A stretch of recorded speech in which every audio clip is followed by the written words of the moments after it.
Welcome to A State of Mind, the podcast that brings together ancient wisdom with science, psychology, culture, and so much more in service of this mystery we call life. This is Julian Royce. Today I'm speaking with Dr. Stephinity Salazar. I'm really excited to have her on the podcast. She's someone I met many years ago, and I've always been really impressed with her intellect, her speaking. She's very knowledgeable about a lot of subjects, and it's hard to keep up with her. Let's see. In this conversation, we discuss an original theory that she has, which she calls social miasm theory, which is inspired by principles of classical homeopathic philosophy. And she's looking at ways in which suppression has been a part of our society and how that shows up in individuals as well as in our culture, the role of trauma, and the repercussions of that over thousands of years. So that's part of what we talk about. We also talk about a lot of other topics, including COVID and holistic health and well-being. And I'm going to give a little quick biography of Dr. Stephinity here. She is a bioenergetic natural medicine doctor with a focus on biophysics and frequency medicine. She has a private practice called Your Body Electric and is an adjunct professor at the IBEM school in Denver. So I'm really excited to have her on.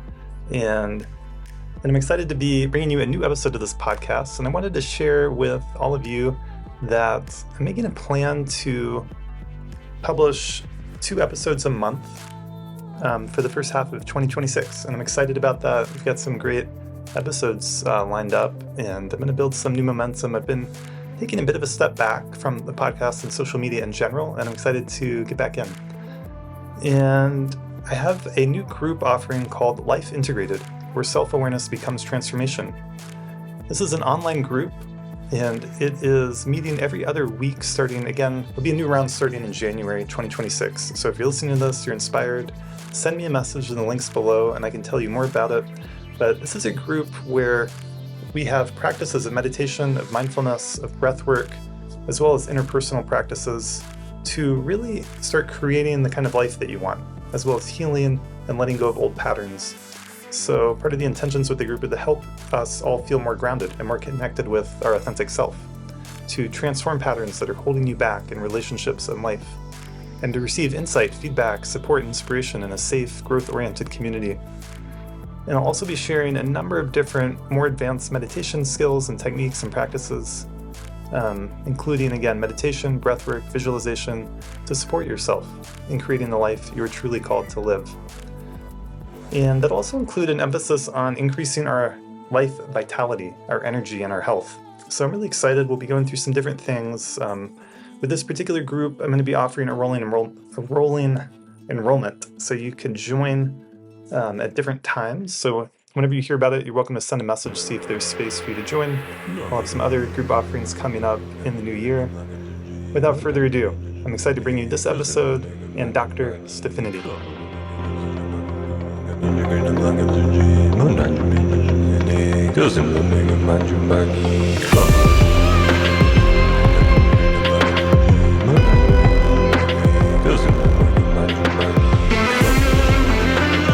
So I'm here today with Dr. Stephinity Salazar. Am I saying that right? Mm-hmm. Okay. Thank you so much for being on the podcast. It's a pleasure to have you.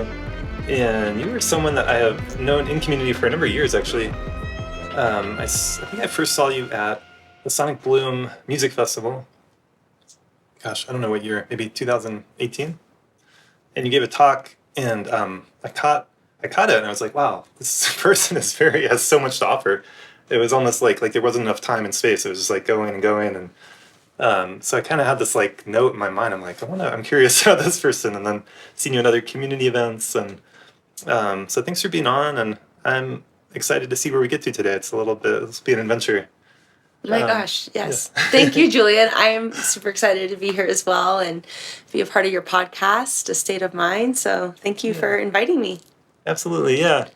And I guess we could start off, I often ask people on here to introduce themselves and your background. And yeah, I'm curious, your degree is, the doctorate, anything you want to share, what your journey has been like with all that? Yeah.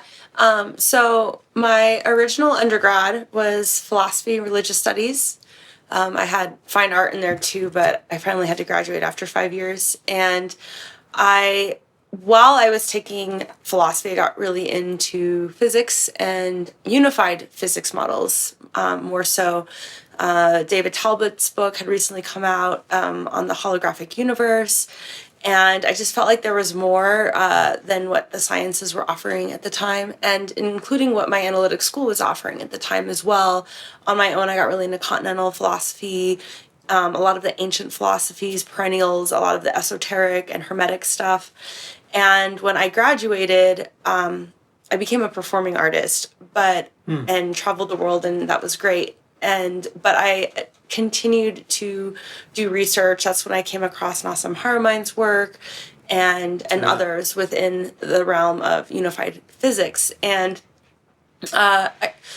at some point in around 2009, I stumbled onto J.J. Hertog's book, The Book of Knowledge, Keys of Enoch, and that's where I was first introduced to frequency medicine or bioenergetic medicine, which he referred to in the book as electromedicine.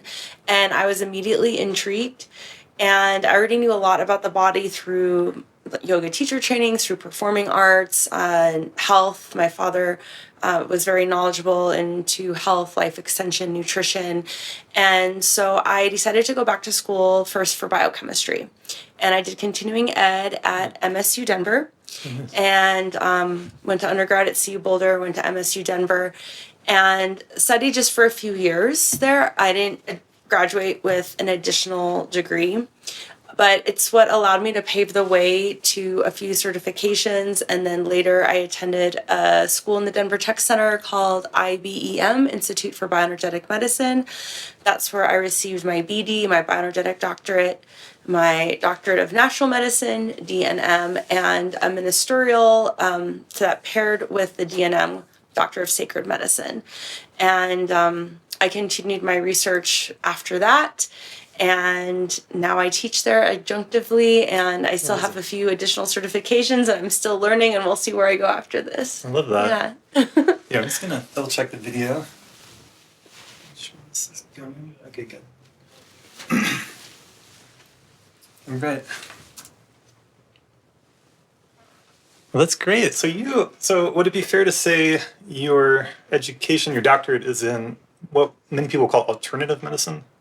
It's not an MD, it's not a medical degree in the traditional sense. Correct. Yes. Yeah. I'm not a medical doctor. I'm not an allopath. I'm a bioenergetic doctor. And within that, I have a few areas of specialty, including what we'll be discussing some today in classical homeopathy. And, but yeah, the bioenergetic component is really an umbrella for all frequency medicine, and frequency medicine is a huge area because everything is frequency. So it can encompass aspects of vol point technology or acupuncture, though it's not a doctor of acupuncture. That's a different school and education. But it can incorporate frequency, light, sub and supersonic frequencies, like that are non-audible. I work with some neo-biofeedback technologies that aren't audible, but there's frequencies and sounds, and it's picking up the sounds of the body. It can incorporate brainwave states, emotive states. There's so much involved under that umbrella, but I have a few subspecialties. And then the DNM is kind of like what an ND, like a naturopathic doctor, used to be before they also started dabbling in MD allopathic type stuff as well. So it's all things natural, with a huge emphasis in herbology and herbs. Amazing. Okay, great. Yeah, herbalism can be so powerful. Obviously, we were talking before we started recording, but I had Brigitte Mars on this podcast. And that was a great conversation. She's a legend, really. She is. So, okay. If we wanted to, someone listening to this, make it a little more practical, like someone came to you for a session or for work, like what would that look like? Are you doing measurements? Are you measuring brainwaves? Yeah, so people come to me for a few different reasons. One of the primary modalities I receive, particularly people from all over the world, not just locally, is my nonlinear systems technology. It uses scalar technology and a remote technology in my case. called Medicine Way in America. It's also called an Oberon or a Metatron in parts of Germany and Russia and other parts of Europe. Depending on where you go, it has a slightly different name. But it's a nonlinear system that basically is able to pick up the frequency of all different parts of the body, all the way down to the base pair nucleotides of whatever is in like a deviant form. So whatever is not in like the perfect harmonic of a specific health component for whatever it is that it's measuring, like the synergy of the entire symphony of that particular cell or organ. It can pick that up and it can tell you what it's seeing that's out of balance. And there's like a number of different catalogs, and it takes a lot of knowledge on the operator's end to be able to know how to utilize the particular device. So it's a particular device. How is it measuring? Yeah, it's just using quantum entanglement. I usually use people's fingernail samples, sometimes their hair samples, to pick up the frequencies. And you put that into the device? I put it physically like into the attachment of the computer device. And that's measuring based on what it picks up there? Yeah, it's measuring frequency deviations. It was originally created in Russia for a couple decades, and a man with the last name of Pavlovich. And he ended up at one point, classic, defecting to Stanford Research Institute. So it ended up involving some of the Germans and Americans as well. Okay. I just want to break this down a little bit. Is that okay? You fingernail clipping, hair clipping, place it in the device, and it's measuring it, and it's giving you a reading. Yeah, in real time. What kind of, and what do you mean in real time? So if their fingernail was from 3 months ago, what I'm reading and picking up is how they're feeling now in real time. Based on the quantum entanglement idea? Yeah, and there's a coherence that involves once you start to measure something that it becomes permanently quantumly entangled, which also gives me, I also then have a responsibility for that hair sample from that point on outwards as well, because that is now considered a part of them versus like you shed a piece of hair, it never gets measured, it never gets quantumly entangled, no problem. Yeah. It's so interesting to hear about. So what kind of things would it show you? Are we talking mental health stuff, physical health, both? Yes, primarily physical, but there are emotional catalogs as well. And there's also things I can tell through like the hormonal components and other aspects, maybe within the parasitic realm, of what else might be going on with them emotionally. But yeah, it shows the biochemistry. It can show different types of toxemia, geopathic stress. That's a big one for me since I'm also a dowser. And there's about 60 different catalogs of what I can look into. So vitamin, mineral deficiencies. Okay. A lot of my patterns of what I see the most in people is a requirement for detoxification of either heavy metals or different types of parasites. Depending on the types of parasites, depends on the type of detox. And then I'll recommend natural sources of how to uptake whatever they're deficient in. Natural is always preferred. It also has a pathomorphology catalog as well. And I use that catalog to communicate to my clients, but I'm very clear to them. First of all, I'm not an MD.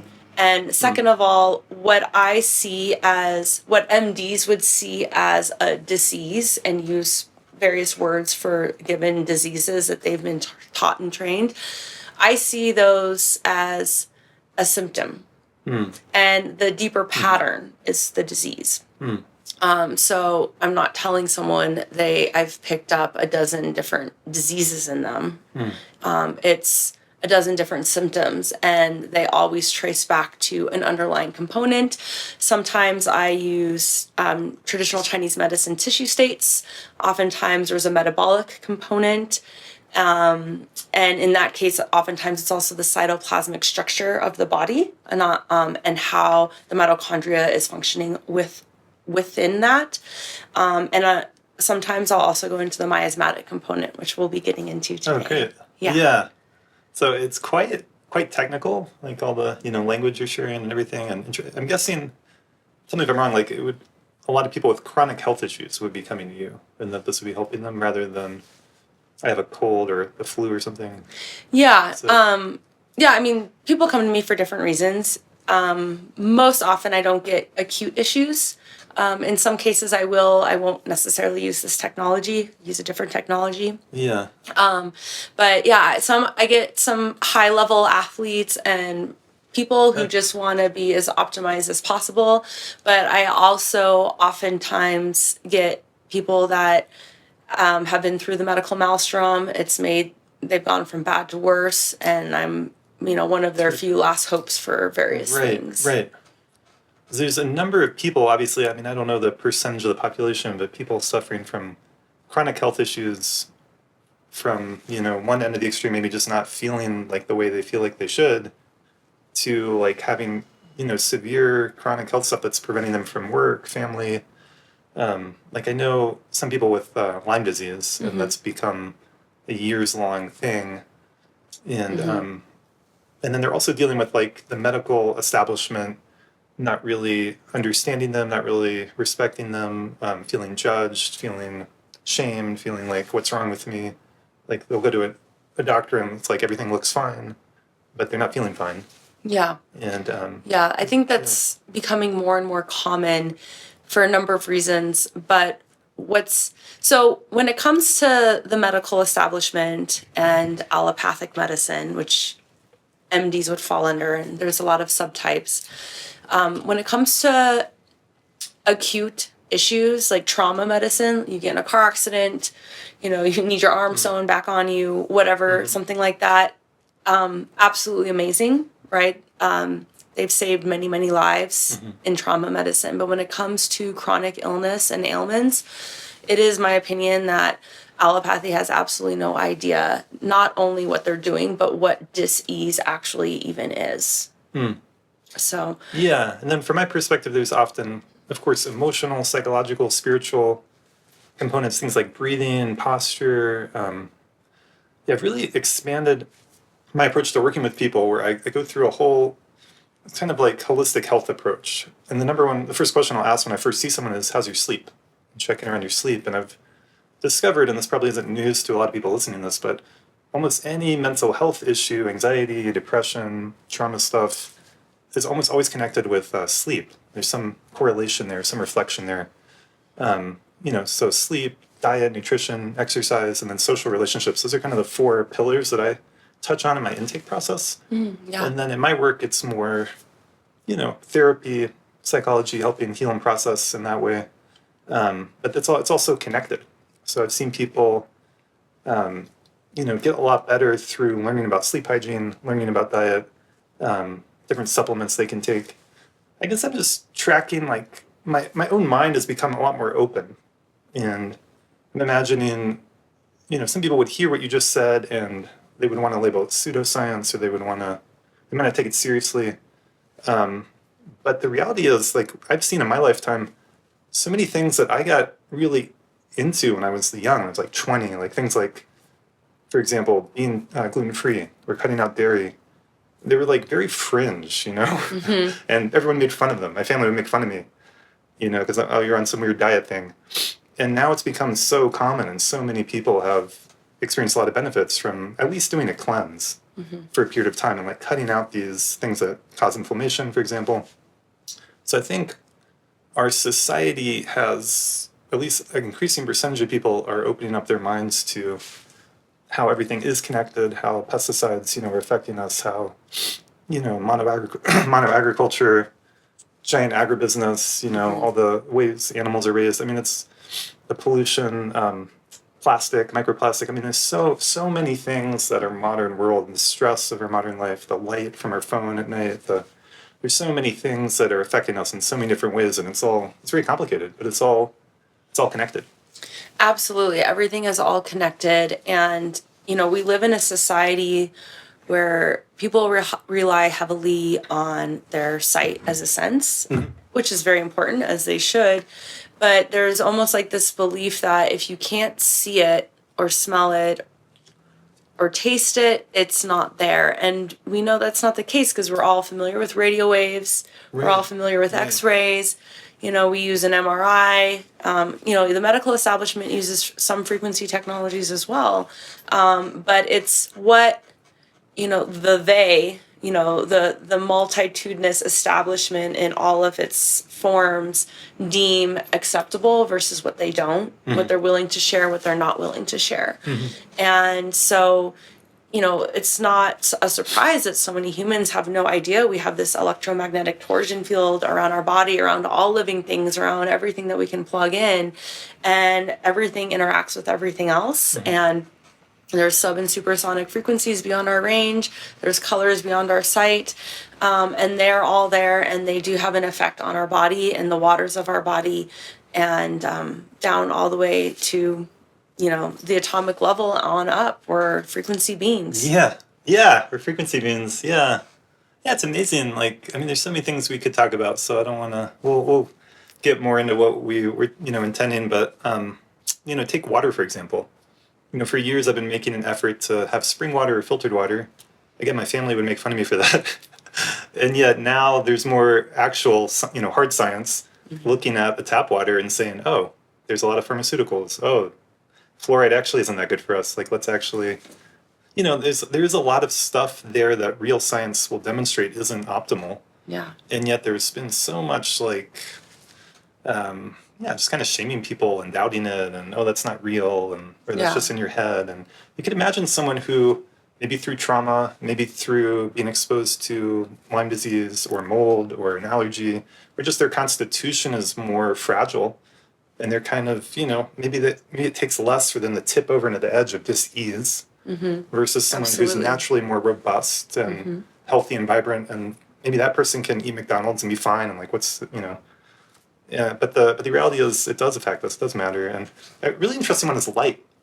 And getting sunlight in my eyes and on my skin in the morning when I wake up has really been amazing for me. Absolutely. So I highly recommend that. Just when I wake up, getting as much sunlight on as much of my body as I can. Yeah. And in my eyes, that morning sun. And then at night when the sun is setting, that's another good time to get some sunlight. And that's been, I feel it. I feel the difference in days when I do that and when I don't.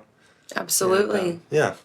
Yeah, and when you mention the water, it's just interesting. We live in a world that we just presume we already know everything. One of my awakening moments growing up was at my sophomore year of high school. I was in this wonderful biology class. I had this amazing woman who was my teacher, but none of my friends were in the class. I was in the class with all the dorks or whatever. And I remember my friend being like, you should transfer into my class. So-and-so's in it and everyone else. And so I did. And I broke my teacher's heart. She was like, why? Why? You're one of my favorite students. And I transferred into this class that was like a madhouse. And the teacher was so bad and did not care at all compared to my previous professor. But he made a comment that transformed my life. And it was just under his breath, not meant to be meaningful in any way. But he's like, well, since nobody really knows where consciousness comes from. And I remember thinking my sophomore year in high school being wait, we haven't figured that out yet. I just thought I was just waiting until my senior psychology class in high school to be told where does consciousness come from, and it just struck a chord. I was like, well, if we don't know that, we don't know anything, and tying in the water comment with the consciousness. First, we had Gerald Pollack working on the fourth phase of water and taking a look at what he refers to exclusion zone water. It's a subform of a type of plasma that we find in our bodies. It behaves very differently than liquid. And then where people like Veda Austin has taken water from there and transforming and recognizing we have many different states of water.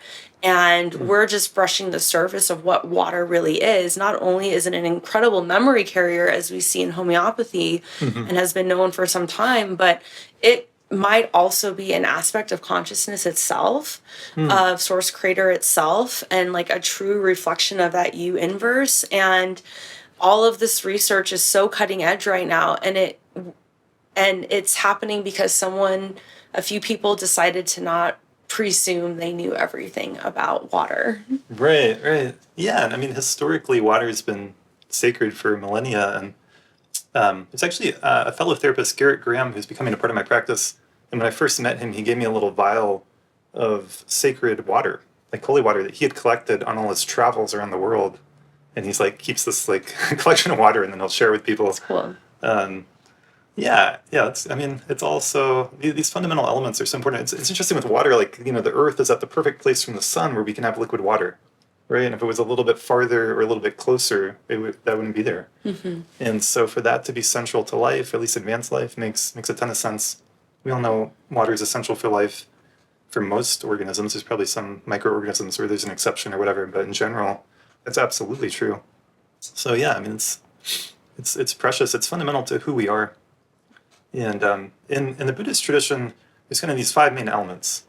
And so there's earth, water, fire, wind or movement, and then space.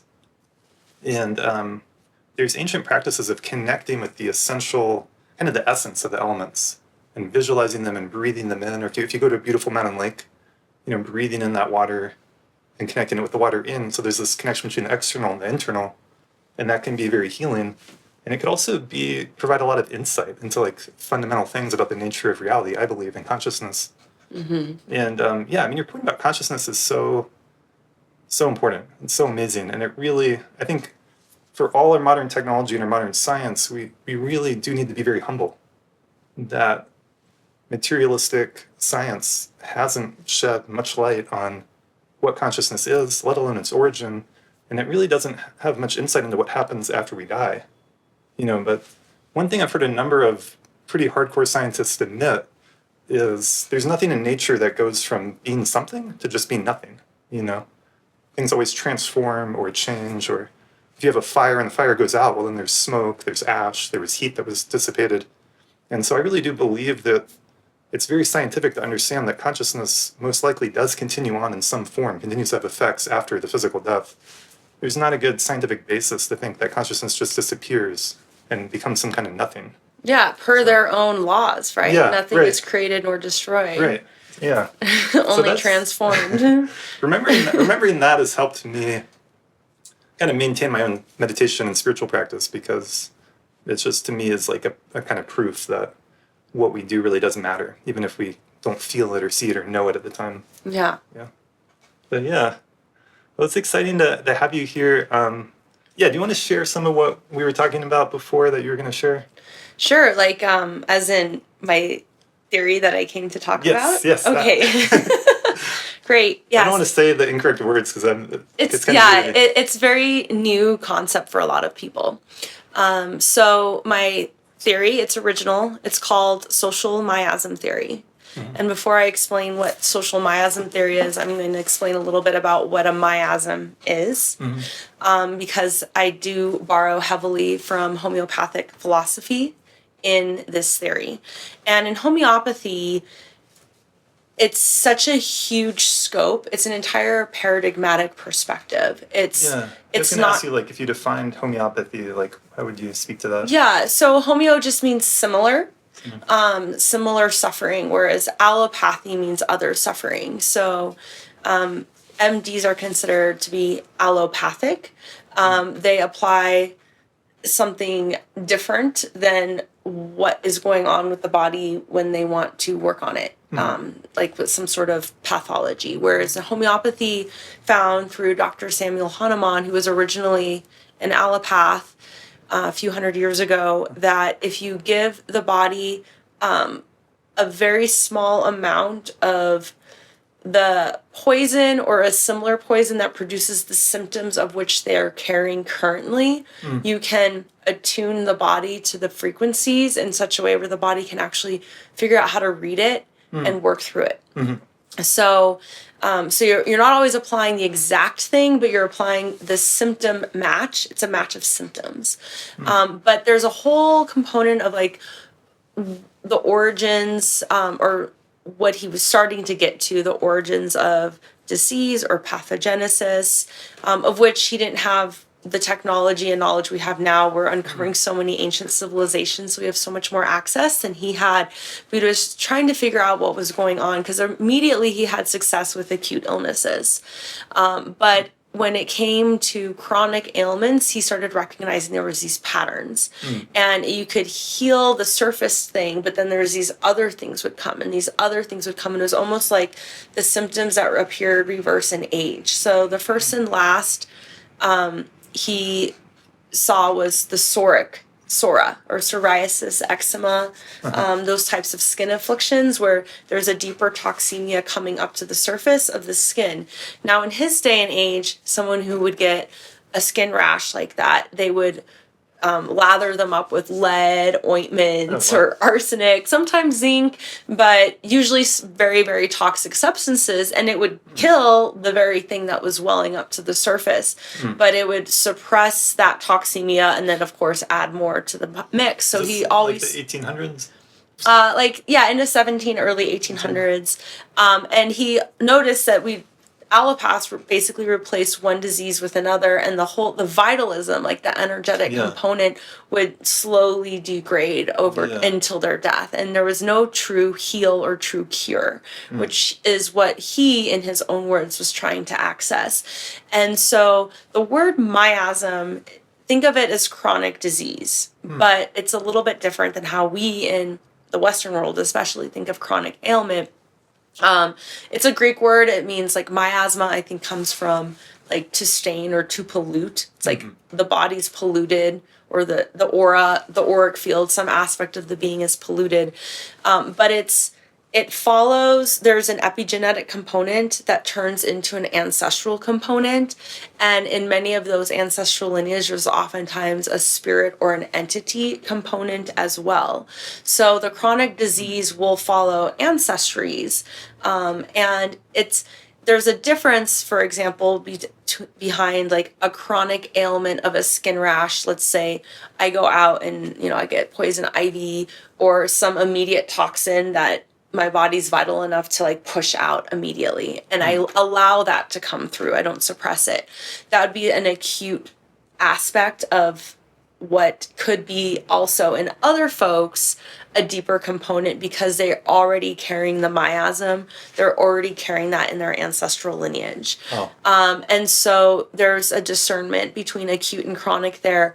But at this point, almost everybody is on the entire planet is miasmatic, and we have compounding miasms now. There's at least 5 of them. 5 miasms that carry a symptomatic pattern of disease, which, do you want me to get into the basics? Could you just say what you mean by miasm again? Yeah, so think of miasm as chronic illness. So it's a chronic disease. Okay. But there's a lifestyle coupled with an emotional component that can create an epigenetic into an ancestral component. And the miasm can lay dormant for, let's say, 5 or 6 generations in somebody, in their lineage. But there's something in the way in which they act and what they bring up, their disposition, that can trigger that miasm to become active. That's interesting. I mean, one thing I could share on that is, intergenerational trauma is for sure a real thing. And I've seen that in my own work with people, and there's more research being done about it, but something your grandmother or your great-grandfather experienced or went through, oftentimes it seems like it misses one generation.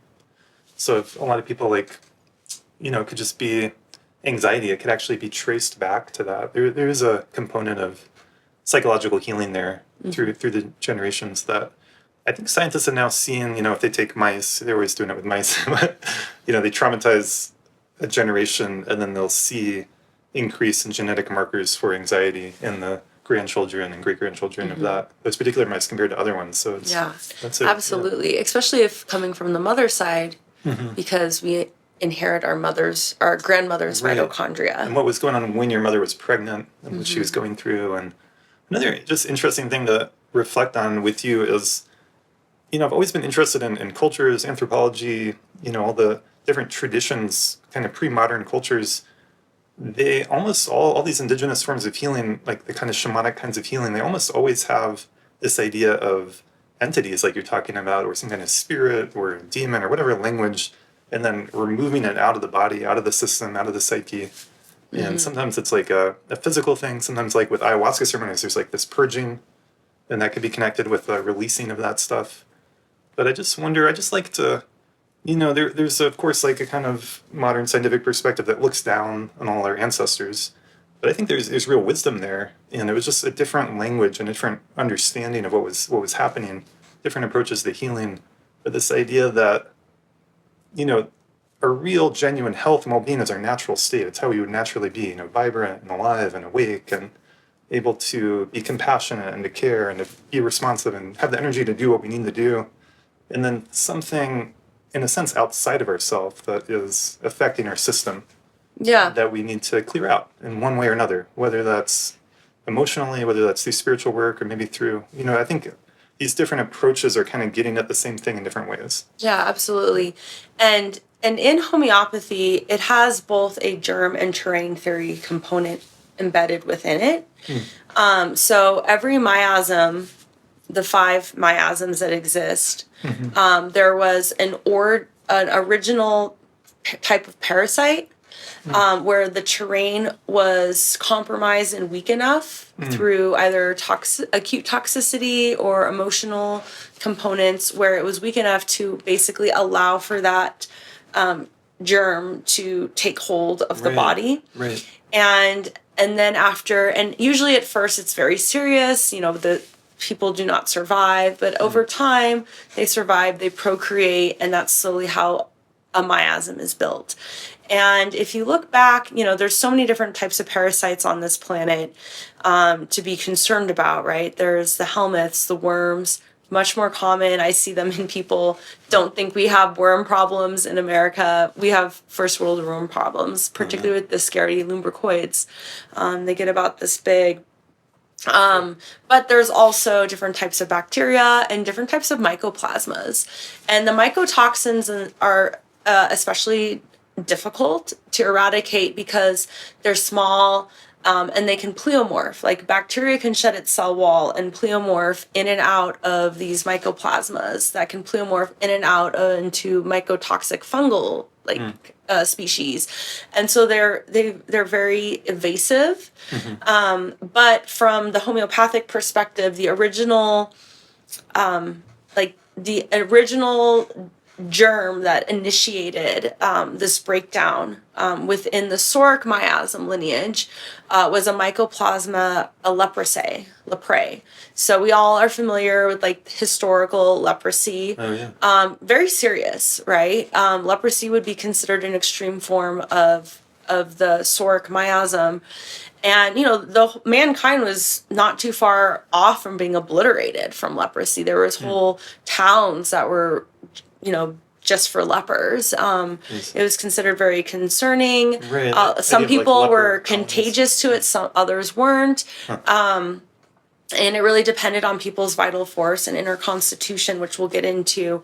But around the time that leprosy began to diminish is when we began to build the second and the third miasm, which from a perspective, the compounding miasms is a way for humans to evolve from extinction, but it's also a much more difficult path to true healing if we're going to evolve as a species that don't carry all these shadow aspects. But Hahnemann went back into history and did his best to try and find the origins of miasm, and he could not successfully find the origin of the Soric miasm and all of the patterns that are contained within. We now have access to the understanding that ancient civilizations like Dwarka were radiated.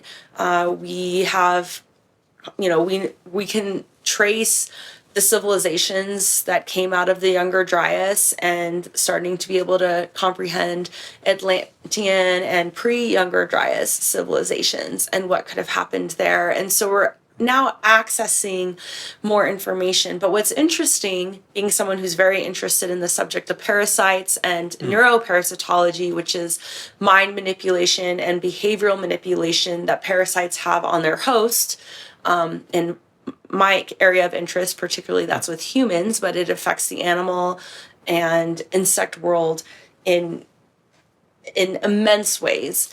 But the further you go back into neuroparasitology, parasites and demonology become one and the same. There is no Interesting. differentiation.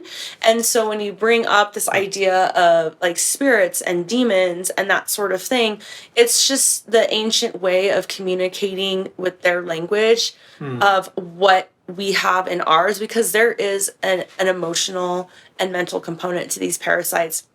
There are certain people who have certain parasitic propensities in their body, and I can tell what they have going on based on their behaviors.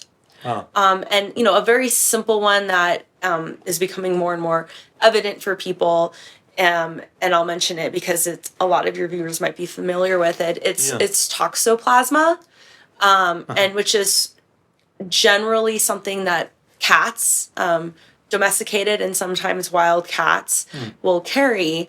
And there's a whole cycle with this particular parasite that exists that has to begin and end in their stomachs, but it has to leave their body before it comes back. In the stomach of a cat, and then it goes and goes back? Yeah, it can go into a mouse and then they eat it again, or they spray and pee and then you walk in it and you're there. But that's like kind of the when you have this idea of like crazy cat women, like we all know it, when we think of crazy cat women, we think of like hoarders. They have a ton of cats. They're not very clean. They're like spastic.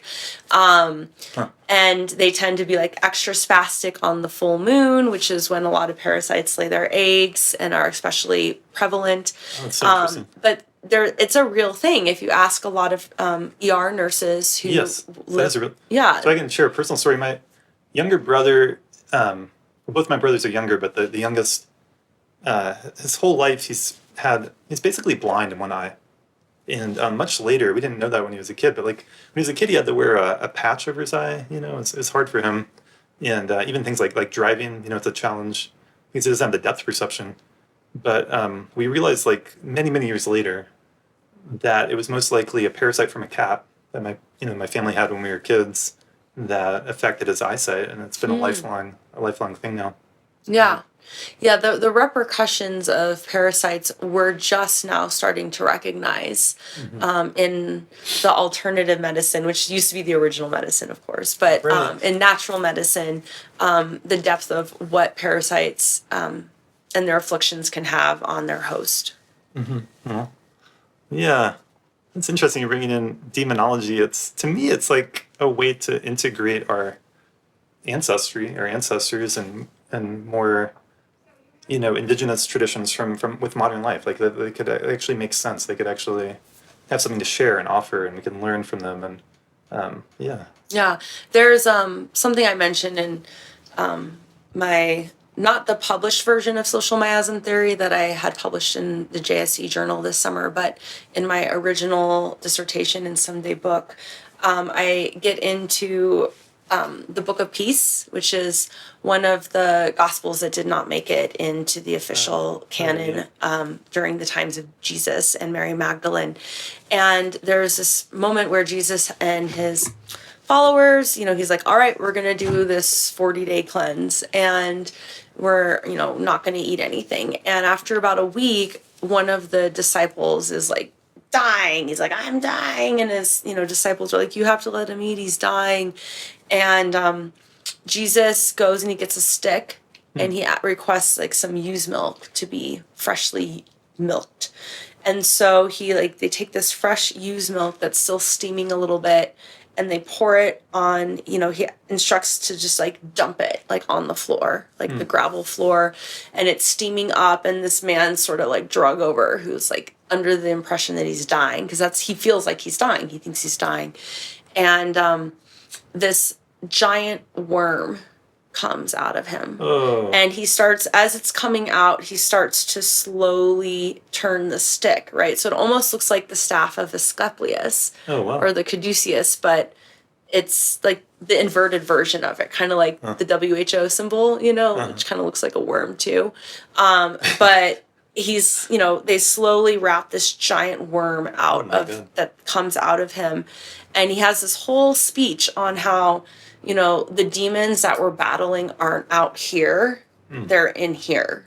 And in order for us to like be effective with that, we have to first clear ourselves of, the denser versions of these demons to, not be afflicted That's by like wild. their resonant pairing, right, of the other higher orders. Say the name of the text again. The Gospel of Peace, the Book of Peace. That's so interesting. Yeah, I'm not familiar with that one, but yeah. I remember reading the Gospel of Thomas, which was one of those that didn't make it into the official canon. But yeah.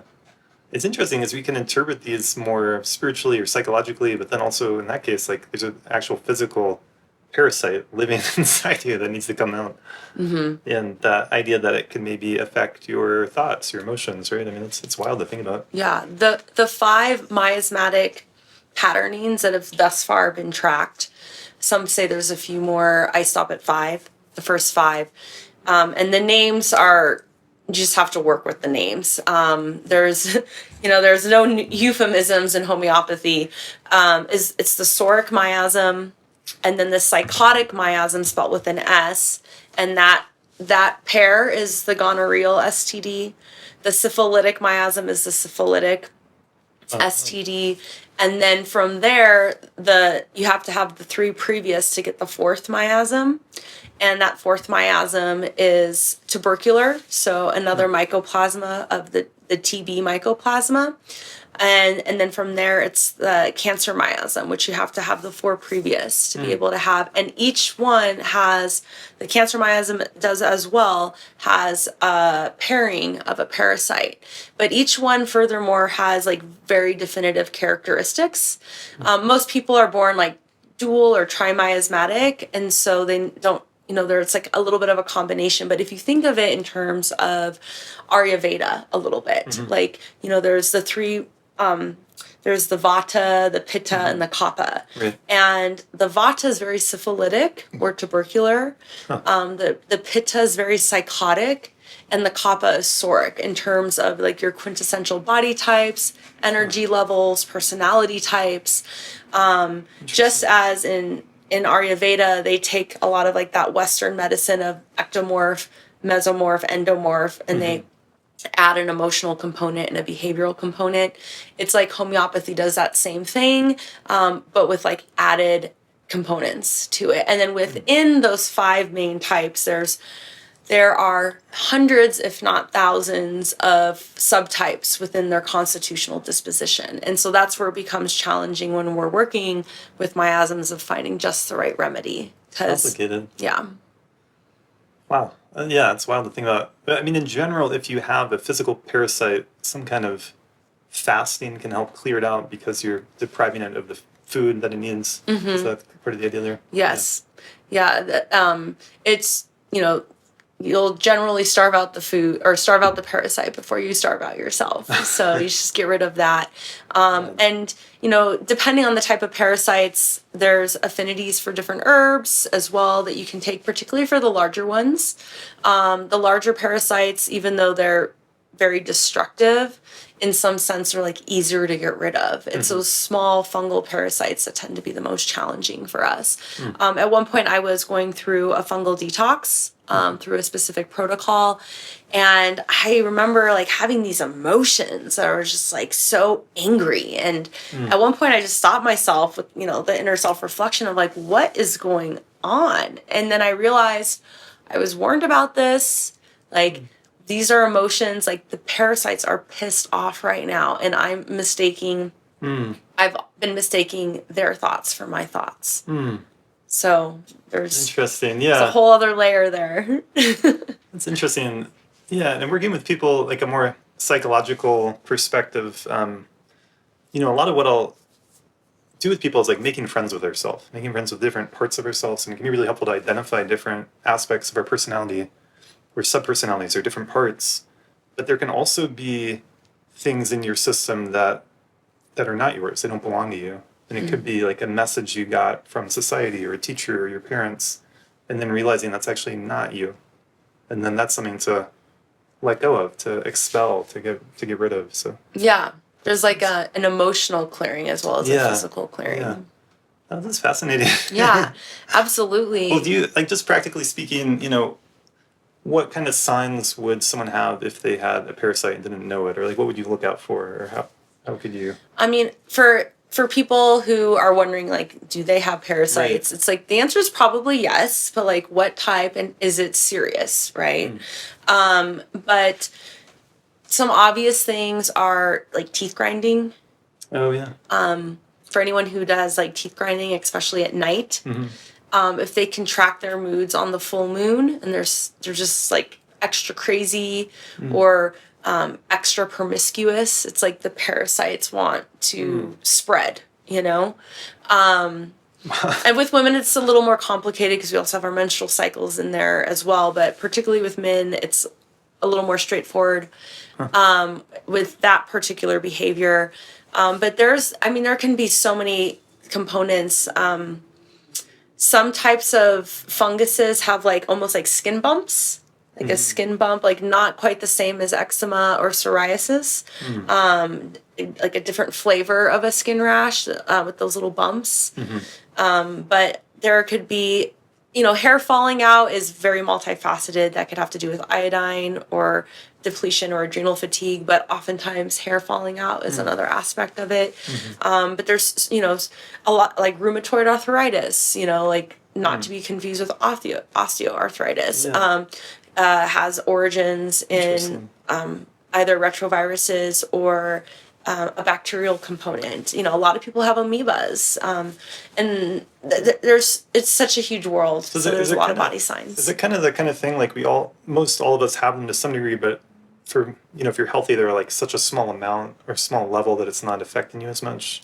Yeah, and like a virus, almost like a viral load, like that kind of totally. And like not to be confused too with like our healthy microbiome, right? Like we do have a synergistic component with certain types of bacteria and even arguably viruses as well that have co-evolved with us and exist within our body, and and there's as many as them, if not more, than there is of our own cells. And they're communalistic, they're synergistic, they're symbiotic.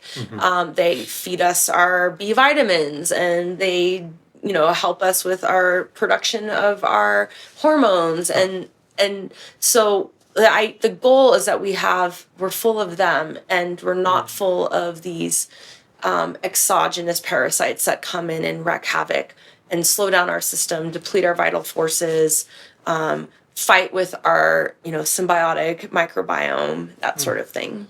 So that's interesting. It's this whole world inside of us.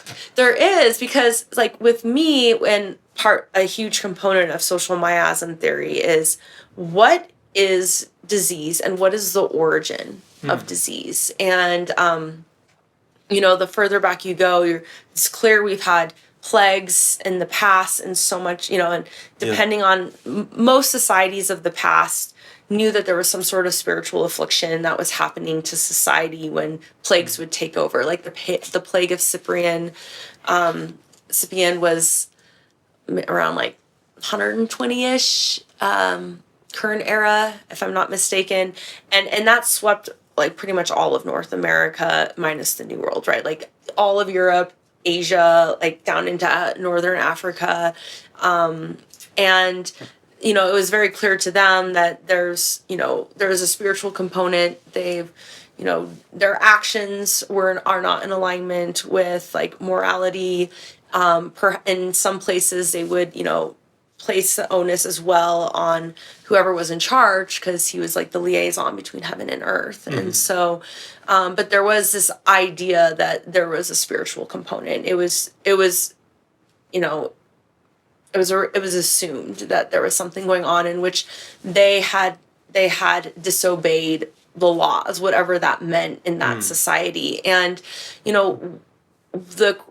something that I borrow a little bit from homeopathy with miasm is there's a suppression of toxemia. That's what builds miasm, particularly the first miasm, the first and the last. The first miasm is that psoric miasm, think skin rash. But as someone clears through their ancestral miasmatic patterns, eventually they will always come back to a rash. Just as they probably had one in childhood or as a baby, and that was suppressed for them. And so once that gets cleared, there's like a miasmatic clearing to that, just like when someone gets a fever, the last thing we should be doing is suppressing a fever. But what are we taught? Like, take antipyretics, suppress that fever. And this is the rash and the fever and these other things is the body is trying to remove something from the system. So once that gets suppressed, you've just destroyed the opportunity to clear out sora, and likely some other disease pattern will eventually over time form itself, and because most people are compounded in their miasm, and so something else will come through, which if it's revealed, right, that's an opportunity. Since they can see it, they've brought it to the surface, it's an opportunity to heal. So it's easy to see that optimistically. It's like, well, at least we have something to work with. But in my search for pathogenesis and origin of disease, I borrow a little bit from James Tyler Kent of the early 1900s, who went deeper with looking into trauma and a bit into the truth component. And it's not just suppression of toxemia, the physical. Prior to that, there was something, right? And that's the suppression of trauma. And prior to that, there was something, and that's the suppression of truth, which is ultimately the gold mine for healing. And we can get into the truth component last because it's the biggest. But when we look at historically, like suppression of trauma, I mean, for eons, and especially, up until recently, it's like, if you're a man, like, you don't cry, like, you mask your emotions, you're tough, like, you don't show weakness, especially as a leader or a warrior. Right. We're now just starting to get in touch with that as a society. Yeah. And then with women, we have historically, like, women from all over who have been, like, raped, pillaged, from Abrahamic traditions onwards, like, women were very much, like, reduced to just, like, house cleaners and baby bearers, and, had a very abusive families in many cases. And so they just were told, just deal with it. Like, don't tell anyone you got raped, because then you'll be outcasted, or, he's your husband, he's your master, like, you're his slave, like, you must be obedient to him. So we come from a society of people from most cultures at this point, who have had to hold and well in their emotions, which is a deeper aspect, because in homeopathy, the things that are the least physical, the most purely energetic or frequency, are the deepest. The physical aspect is like the final thing that's manifested. Prior to that, there was something deeper. Prior to that, there was something deeper. And so James Tyler Kent starts to scratch the surface with the suppression of truth. He never fully gets there into the depth of where I ended up getting there, but I was, I've been inspired by a lot of current events over the last, 8 years or so that I have witnessed unfolding. They seem to be unfolding at a more rapid rate, of this recognition of how our society is, how we just live on so many layers of falsehood, and it's just propagated and parroted and hackneyed on, the media, all of our media outlets are controlled, and like what sort of information gets disseminated. A lot of countries are reverting back into censorship. And, it's very disconcerting. And from what I learned even in school about, in biology, in some of my physics classes even, it's they're still teaching, for example, the standard model in physics. And the standard model has a lot of errors, and it cannot connect like the smallest and the largest. There's like huge frequency or huge deviations of like magnitudes, like I forget exactly how many trillions of magnitudes of ineptitude of difference between the largest and the smallest, and they still don't quite know what entropy is, and they're teaching all of these things that they don't know, that aren't accurate as law and fact. And rather than saying that it's like a theory or a working model, or parallel theories, like take a look at like what do you think between this and that, and a lot of it, I mean, there's a huge agenda behind why, because they don't want people to get into in unified physics models. You start to realize the empty space has infinite energy density and you can extract that energy and all of a sudden you don't have an energy problem on the planet. There's so many reasons as to why so many different schools of thought get suppressed. But the fact that we live in a world that has so many lies built on top of itself.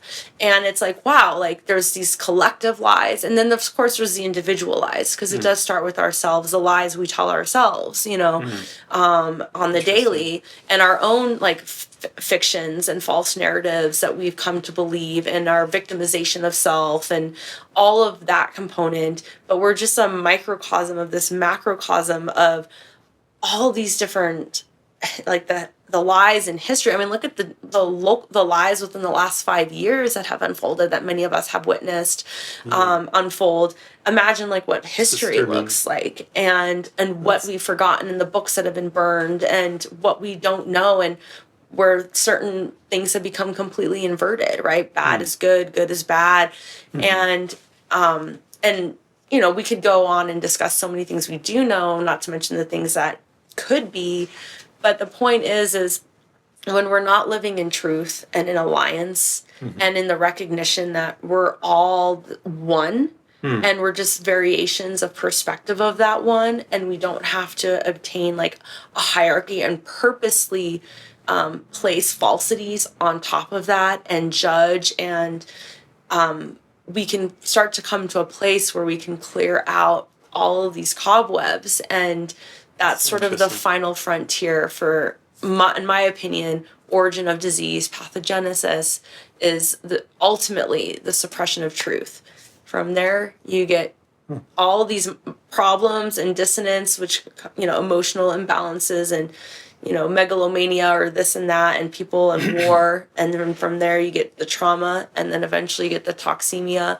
And here we are, like a society that's so advanced, yet so sick.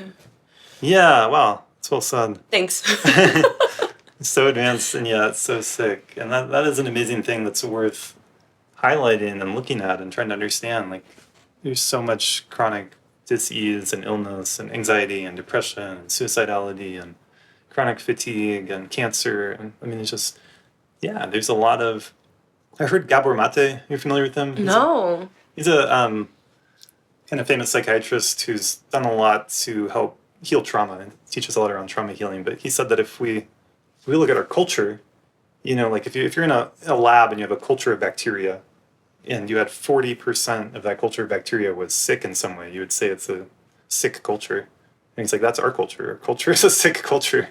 Just looking at the statistics. But I think what you just shared is really fascinating, and dis-ease and whatever it looks like, trauma, and then tracing it back to suppression of truth. Would you say that it's like, I mean, you're talking about it on a lot of different levels, but the expression of truth, like that's the piece that I think gets bottled up. Like, something doesn't feel right, or something isn't true, or a trauma happened that wasn't right, and then you, for all the different reasons, hold back or suppress that. So it's not expressing. It's not, because there is a way in which trauma, of course, is a part of being alive. And so we have at least in the world of therapy that I'm a part of, it's a kind of famous example where we watch zebras who are being chased by lions, and then the zebras that escape, when they're safe, they'll shake, and they're shaking off the trauma.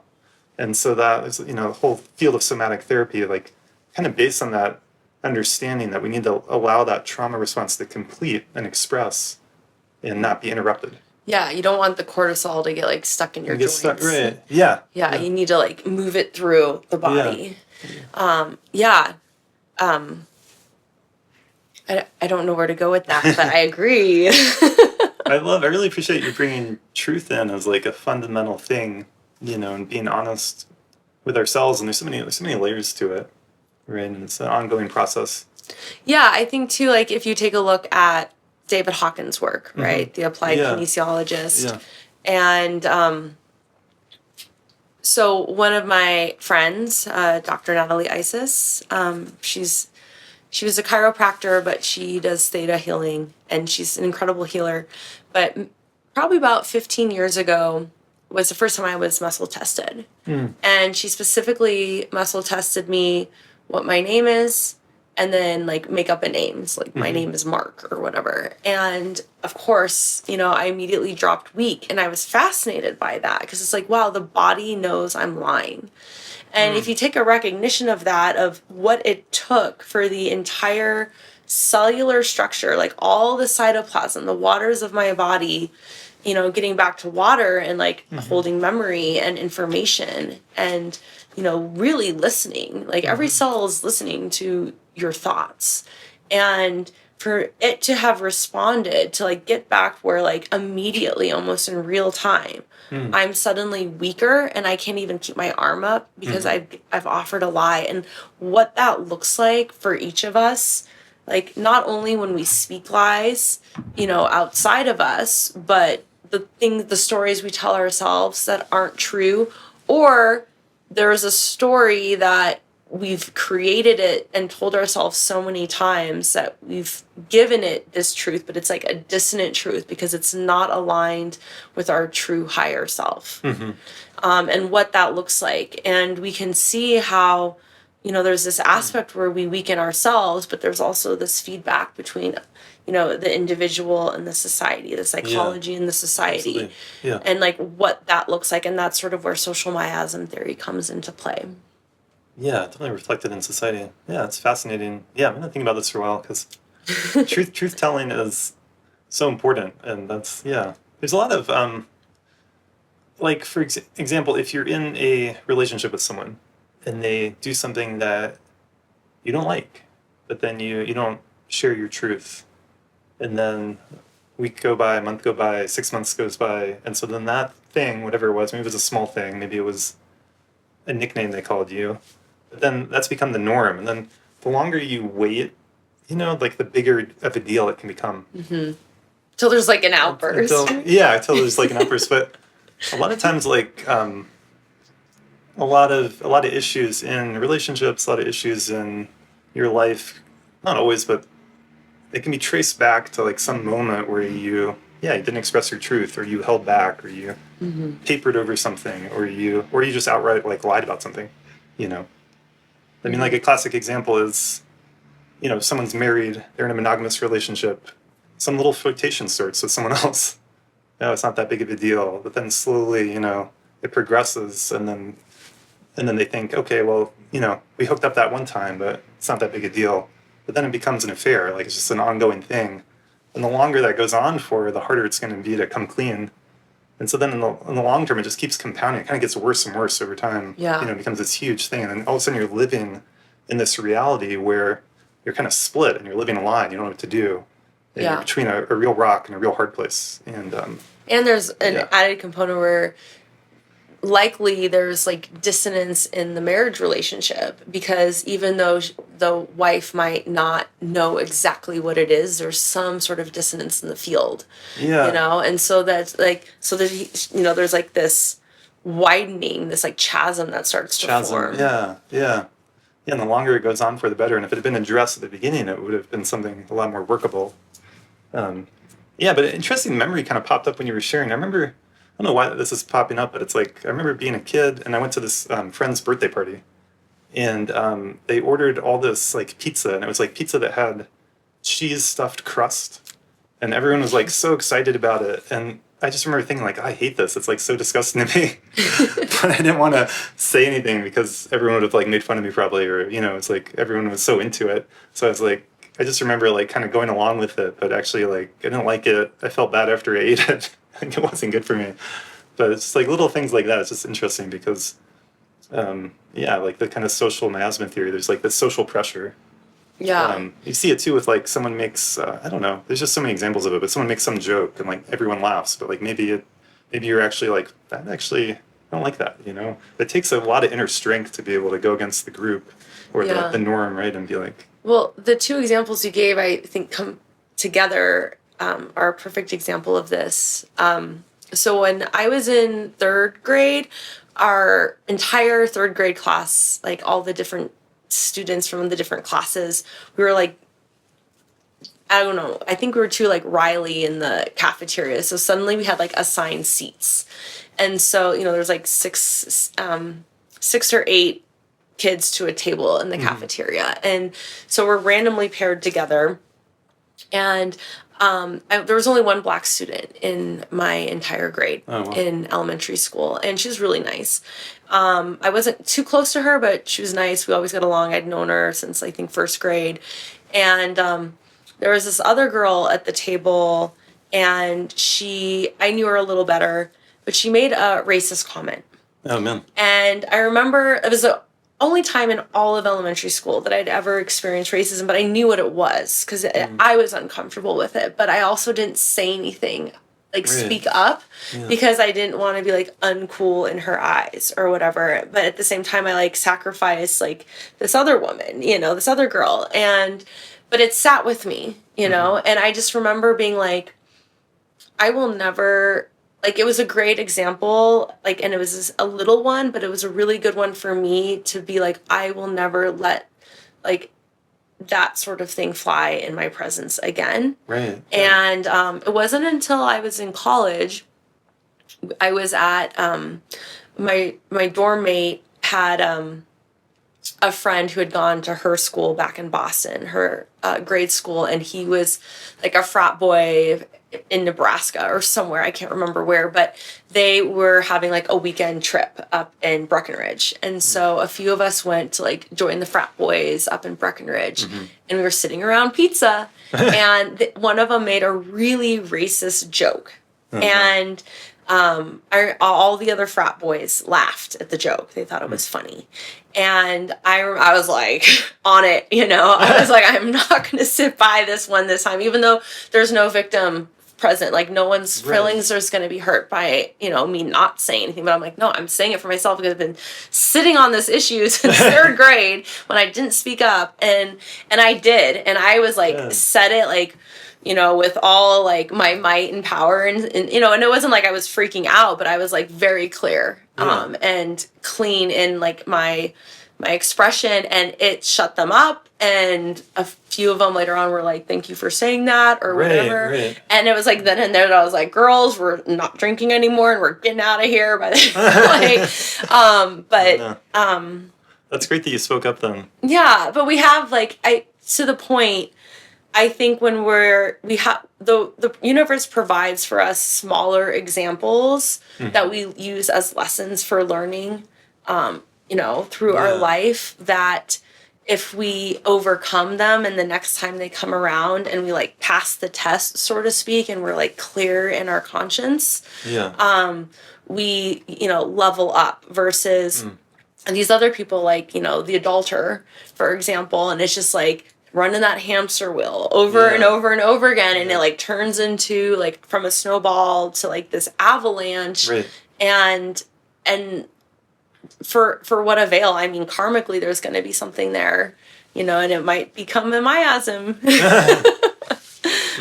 Or something in his next life, who knows? It's worth really recognizing the suffering it's causing you, when you're pushing it to the side or trying to ignore it or trying to disassociate from it. Eventually it comes back. And it's amazing. I think it's part of the hero's journey. If you want to become more in integrity, more conscious, you have to be on this path of truth telling, right? That's so important.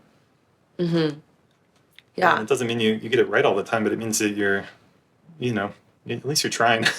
Yeah, and I think that leads to like, which is parallel component is the sovereignty aspect of not having an identity allegiance to something higher than truth. You know? That's well said. Yeah, I like that. And so I've had beliefs that I have shed because they no longer connected to like my totality of what is. Like, I think we're all just trying to figure out what's going on, and some of us can, some of us aren't being bogged down by these patterns and these allegiances that we have to have. Like, my father, I'm not an atheist, but my father was an atheist and my mother was agnostic. So in that way, I was very blessed to have the opportunity to like dabble in this, dabble in that, because I wasn't being forced to a specific belief system. Even though my father growing up, when I was younger, was a Democrat, he was very critical also of many members of the party. And so it allowed for me to grow up to be like, apolitical and independently aligned and Nice. not necessarily being like, go this team or go that team. And, and recognizing like, when I'm too strongly attached to something that's not serving my ability to see clearly. Yes, yeah. It's so important. Be able to think independently, touch in with your own truth, and take that when you can take that risk to share that, because they're like, it's a perfect example with the frat guys. A lot of them actually were grateful that you said something. I think there's a lot of things like that. There's so many forces in our society right now that are contributing to this tribalism and the hyper partisanship in our politics and being on one side versus the other side. And we need to get past that. We need to have real independent thinking and like people speaking their truth and thinking outside the box and not being boxed in. And it's actually kind of bizarre if you step back and look at it, like how every single issue in our politics is getting divided left and right, and it doesn't actually make sense. Like there's so many issues that they don't actually need to fall to the left or the right. Like take the environment for example. It's not it shouldn't be a left or right issue. Yeah. Our health, that shouldn't be a left or right issue. The quality of our water, that shouldn't be a left or right issue. There's so many things like that, right? Yeah, but they're just told if you think this and you're one of those, and be like, I can't be that. And it's like they both of the, it's like heads and tails, there's only two, like what about all the other pennies on the floor? Like you're looking at one penny and thinking you've like have the scope of everything available, and you don't. And in the case of politics in our country, like they become like a parody of themselves because both sides have such extreme beliefs that aren't really beneficial to the people who believe them. And I think with most people, there's exceptions, but most people, if you really got politics outside of the conversation and we're just getting down to brass tacks of like what they value and what they care about, like they have the same beliefs and they have the same care for their fellow man. They just have fallen into the bandwagon mentality, which we all know, like mob mentality, intelligence drops, like and because they're emotional. Yeah, and like one of people's worst fears, I feel like, is to be outcasted, which is really interesting because when you look at what the original miasm was leprosy. So from that perspective, many of us, the strength of how strong the leprosy was can vary, but we all carry miasmatically that taint. And like what were lepers? They were outcasted. They were pariahs, like on the fringe of society. And it's like there's almost like this unresolved trauma that we still, like a lot of people can't, like they'll take anything other than like public humiliation and outcast. But that's also these people haven't yet learned how to stand on their own. They haven't learned the sovereignty and the inner strength of like, I know who I am, and it doesn't matter if this group over here is calling me X, Y, or Z, because I know who I am. Right. Yeah, we really need to cultivate that more. Yeah, absolutely. Yeah, there's a deep evolution. I think we've evolved to have this deep-seated fear of being outcast, of being kicked out of the group. And I think in our evolutionary past, when we were in small tribes, if you were kicked out of the group, you would most likely die. And it was, in ancient times, it was a fate considered worse than death. In ancient Greece and Rome, to be outcast was like the worst thing that could happen to you. Yeah, because you had to live with it. Yeah, and you'd be out of the society. And it's a slow suffering. Versus if you had a heroic death in battle or something like that, it would be kind of celebrated, So that's something to be aware of, and it's a huge part of healing trauma. And we all have that. Everyone I've worked with, on some level, this fear of being outcast, so the deep-seated fear, and to make that conscious and work through that to some degree. It doesn't mean that you need to be a total iconoclast or whatever, but to get in touch with your sovereign truth, like you're sharing, and anchor into that, and to understand that, if, say, for example, you share something on social media and then you get a bunch of negativity, that doesn't necessarily mean that your physical health isn't necessarily in danger, actually, and your true friends and family will still love you and support you. And so it actually can feel much worse than it actually is in some ways. And then sometimes the tides will shift, and people can have their reputation, recovered or rehabilitated, or it can change. Yeah. Or at least people who are like not engaging in the dialogue with the trolls and the this and the that are just observing like, oh wow, like so and so is, her response is really intelligent, or he's responding like, very calm and collected. He's not, allowing these ad hominem attacks to instigate him in any way. And, some people see from observation of the dialogue of others, can read between the lines oftentimes. Yeah, yeah. Yeah, and a lot of times people will be holding back. They might feel more sympathy than it seems like. And in our world today, there's a lot of comments. There's a lot of stuff on social media that could be, from a foreign nation, from Russian bots, or from AI. So you really can't. You really got to hold it. Take it all with a huge grain of salt. I had a few trolls coming after me in 2021. Yeah, 2020, 2021. Yeah, I like when COVID first came out. All I did was repost an article about Wuhan being the first 5G city. Like, I didn't have any commentary attached to it. I just posted a paper on, tracking Wuhan as a smart city. And between that and the eventual, what ensued with the media and the vaccine components, I had a few professional trolls coming at me. And it was interesting because I felt like, wow, I must be saying, I know enough to know that when this sort of thing happens, like you're considered, your voice is considered dangerous to them. Like you're on the right track in some way. Touching a nerve. Yeah. That was an interesting one to watch. I mean, there's so many examples recently, but the idea that the COVID virus originated in a lab in Wuhan, and then escaped that lab, and that was the start of the pandemic.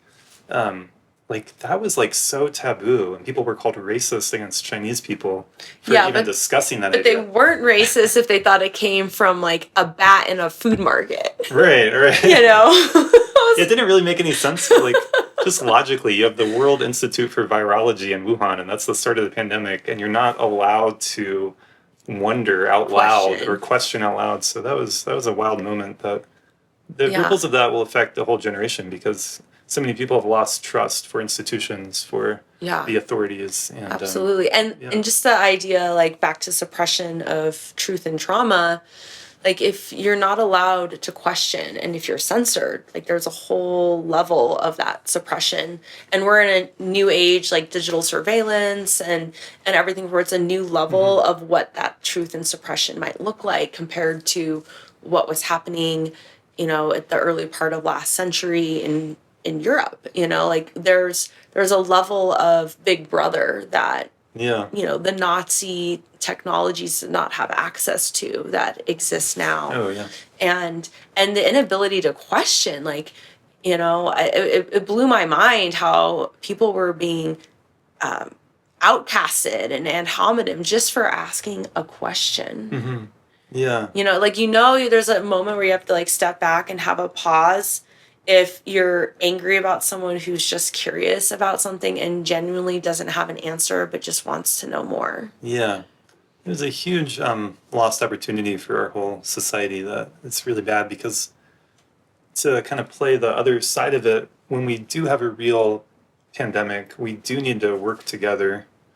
And but I just think that our society, we could have done it, we could have done it in a much better way. The people in charge could have been a lot more honest, to go back to truth, and they could have said, there's a lot that we don't know, and this is, we're doing the best we can do, and we're asking everyone to, for example, wear a mask to stop the spread while we figure it out. Can we just work together here? Because what I'm afraid of now is our society has become so fractured. The next time there is a major disease like that, it's going to be impossible for us to work together, because we've become so fractured because of the way it was handled was so bad. Yeah, and I think ultimately, I had a few friends who they have no medical background, they don't pay attention to geopolitics, but they're highly clear vehicles. They're clear antennas and receptors. They're highly detoxed, they're refined beings, and their intuition was spot on. They got there with what they could observe around them. as well as, myself, who has, a extensive background in like medicine and mankind and adjuvants and the psychology of man and all of these components. And so I feel like what it comes down to is whenever there's a situation that comes through, whatever it might be, is being a clear enough antenna for however it is that your strength is to get you there, to be able to intuit like what is going on, what is the risk, Yeah. is the risk like the government taking away our freedoms, or is there truly a deadly disease coming? Because we've had histories of deadly diseases on this planet. Yeah. And going back to the miasmatic component, we have a number of people that are highly susceptible, pentamiasmatic. But again, it also ultimately comes down to us individually each doing our work on the three levels of the truth, and on like our emotive component, and on our health and detox component. Yeah, such a big subject. I actually avoided it on the podcast for a long time. I agree. I mean, the issue, one issue with what you're sharing though is we don't want to put too much on the individual. Like, yes, it'd be great if you're super clear and evolved and able to understand what's happening, and we need leadership, and not everyone's in a place to figure it all out all the time for themselves. So in the case of a highly contagious disease that could kill us that comes in the future, we're going to need leadership, right, for a whole society. We're not going to, it's not going to be realistic to say everyone has to like do their own research and figure it all out for themselves. I mean, that's good too. I think it could be a both and. Yeah. But we actually need leadership that has integrity that we can trust, and we don't have that right now. And so that's my fear. Like anywhere. Like anywhere. So like, basically, if another pandemic comes, we're screwed.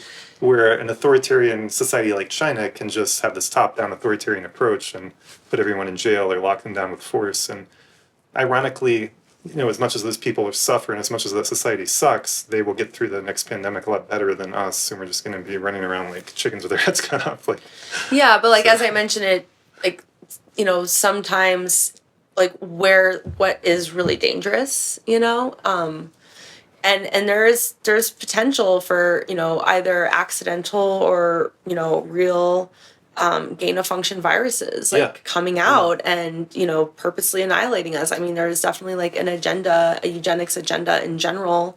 We're already seeing a massive decline in birth rates, and people aren't fully aware of the generational significance it's going to look like 100 years from now.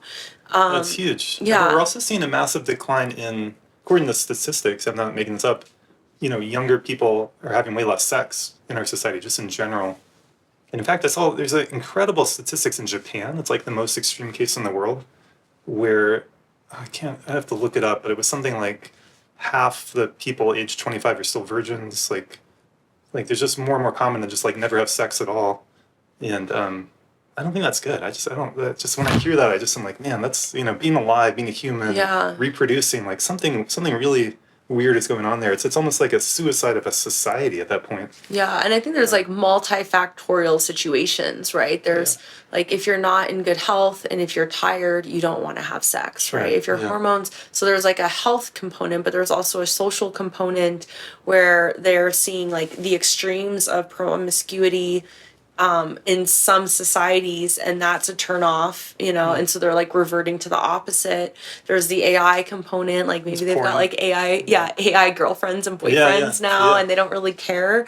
Like there's so many different factors for a lot of these components, for sure. Yeah, the whole thing around COVID too, one of the things that stands out to me, and this is still kind of taboo to say, but at the end of the day, it wasn't, thankfully, thank God, thankfully it wasn't that bad of a disease. Like, it's not good. You don't want to get it. There's some people that it is really bad to get. But at the end of the day, like, we can be honest, like, it wasn't the Black Death killing, 1 out of every 5 people or 10 people or whatever. The fear was worse than the disease. The fear was way worse than the disease. Yeah. We should be able to say that and just talk about it and be honest about it. Like, it was a psychic epidemic. Like, people, and worse, the people who did catch either COVID or the flu or whatever they caught. Some people were so freaked out by it that just like the level of stress and energy that put on the body. And then they freaked out so much they forgot that they can do things at their own home to take care of themselves, rest, like, vitamin C. There's a whole host of herbs and sunlight, exercise. And like, all of these things. It's like they were like a chicken with their head cut off, and they go to the one place that was like the worst place to go to, the hospital where there was like a whole agenda with a lot of these hospitals, and it was just watch the whole mass hysteria unfold was. It was very difficult, especially when you know somebody who's falling for that, and it's just like, don't do it. Like, just like stay home and rest, like, and breathe. Like, they're like, I have COVID and I'm gonna put this mask on and hang out in my house by myself. I'm like, but you're by yourself. Like, breathe. Right. Like, well, it's part of the healing process. And we know that increase in fear and increase in stress decreases our immune system, decreases all our health functions. We know that.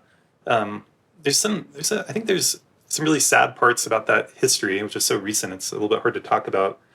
But I think that when we look back at what happened with COVID at the beginning, this is my sense of it. In New York City and in Italy, where the death rates were really high, I think people were getting sick, they were going to the hospital, and the medical treatments they were being given with the ventilation machines were actually killing way more people than it was saving. Yeah. And that's sad. I'm not blaming anyone.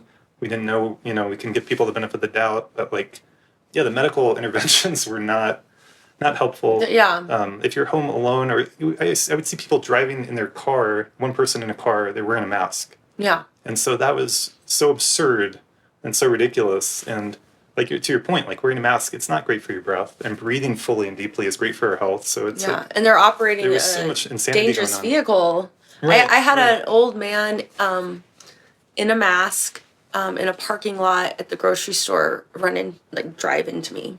It was like a slow motion yard sale with my cart and my groceries, and I saw it coming in slow motion, so I veered to the left, and he followed me to the left, and then I veered to the right, and then before I knew it, I was in between a parked car and him, and I started screaming. He didn't hear me. It wasn't until I was wedging the bent up car between him and his car, and he was like, why isn't my car going anymore, that he looked up and was came back to presence. Wow. And I was like, take off your mask, you're in your car by yourself, dude. And I don't know, he was pretty old, but to the point of people being like, oh, I need to protect myself. And it's interesting too, because when you look at the miasmatic qualities, just based off of the entire times of COVID, people who have cancer miasm surface, as in it's active, or it's the dormant on top. It's the most surfaced miasm, whether or not it's active or not. One of their telltale signs is sacrifice self for the good of others, which is interesting because it's the opposite of what cancer cells do in their body, right? The cancer cells no longer commit apoptosis. But it's interesting because if you know people who end up developing cancer later in life, they're so caring and giving, they'll help everybody, and they'll at the sacrifice of themselves. And if you look at the miasm prior to that, tuberculosis, what are some ways in which tuberculosis springs into being? It's not old TB patients used to move to Colorado for the fresh air, right? They don't Especially want mold. Boulder, They want clean air, lots of oxygen. You don't want to be breathing microbes. And here you are with a mask. I was like, TB is going to skyrocket, and so is cancer, and both of them have since skyrocketed. And so there's you can just see based off of all of the different aspects. It's and then you look at the other two miasms, they the first two, you don't want to be considered, a pariah or an outcast. You got to go with the herd. You got to be a part of the group. You don't want to be singled out. And so I could see from a psychological perspective how every single group was being targeted in their weakness. So to go along with the agenda. And I consider that there was a whole bigger agenda going on. I know not everyone agrees with that, but it's just from the perspective of just trying to pay, like me perpetually trying to figure out like what's going on planet Earth. Like who are we? What are we? Like what is all of this that's happening? Like, Yeah. it was really interesting to see the psychology play out for every different group. Yeah. Yeah. A lot of fear. I mean, just for the record, I'm not against people wearing masks. I just believe it's a tool that we should use in the right situation. So if you're on a crowded area, you could wear a mask. If you're sick, a mask could do something. Yeah. But if you're alone or on a walk by yourself or in your car by yourself, then the mask isn't needed, and it's probably causing more harm. It's causing harm, actually. And so the mitochondria can't respirate. people got so criticized for being anti-mask, and that was like this polarized debate that like, what about the middle way? What about like an intelligent, honest conversation of when we should use it and when we don't need to use it, and the positive effects that it could have, but also the negative effects it could have. And then all the stuff when COVID was happening, of like they were shutting down parks, they were shutting down the beach, they were shutting down gyms, they were healthy places. We should have been encouraging people to go outside where you could be, have that social distance, but you could be outside, and like so it was just so batshit insane. Yeah. When there's a dust storm and I'm on the playa at Burning Man, I definitely have a mask there you on. Go. Yeah. Or if I, I'm forced to go into some emergency surgery and I'm cut open and on the table, like I definitely want my surgeon to have a mask on. Right. There's a time and a place for everything. Yeah. Yeah. Yeah, time and place for everything. Imagine that. Yeah. But man, I'm looking forward to I just want to know, but I don't know if we'll ever know, but I'm really curious about COVID starting in that lab in Wuhan. And when, back when it was first starting, I was thinking that, but I was like afraid to say it, because of all the stuff we're talking about. But like some people were talking about it, and I talked about it with some people, but it just, just what are the odds that if anywhere on Earth, the World Institute for Virology, and that's where the pandemic starts, and yet it didn't have any connection with that lab. Nothing to pay attention to. I just can't believe that. And I think too, furthermore, from like the psychology perspective of everything, like the vitriol that came from it, it's like whenever you're on the side of a situation where you're in like the mob mentality and you're freaking out and people are just trying to ask questions and figure out what's going on, or like, offer their opinions on things, regardless of whether or not they sound stupid. It's important to like take a paucity and be like, what is going on? Because like, in terms of working through ourselves and evolving ourselves emotively. Yeah. There's something to be said for the low level of the way in which some groups of people reacted, but also a learning tool for them in hindsight. If any time, I mean, we're all like this. We've all had experiences where I was like, wow, I could have like really behaved better than I did. I was like totally out of my element. Right. I was completely unnecessary, but I allowed myself the opportunity to learn from the lesson. And I was like, all right, if this ever happens again, I'm going to take a breath first, and not like analyze the situation, realize it's not that big of a deal, work on myself. And that's how we learn and grow. So if everyone, could do that, then it wasn't a lost, lesson. Yeah, I agree. Yeah. I will say that I think this is a really important point. When people were called racist against Chinese people for wondering if it started in the lab or, that it started in China, where like, Trump made something, he called it like the Chinese flu or something, and then everyone's like, oh, he's so racist. That was such a clear example to me of the weaponization of this identity politics thing. Mm-hmm. Of course, racism is bad. And yet we saw racism being used to like try to make people conform and not question, and to fall in line and to control them. And that's part of why our politics has gotten so fucked up, why it's gotten so partisan, Absolutely. And the level of hypocrisy, I mean, if you look at the 1918 Spanish flu, mm-hmm. I've never heard anyone be like, like it wasn't even it didn't even start in Spain, by the way. It started, I believe, on like a U.S. Navy ship, because it was also like the advent of radar.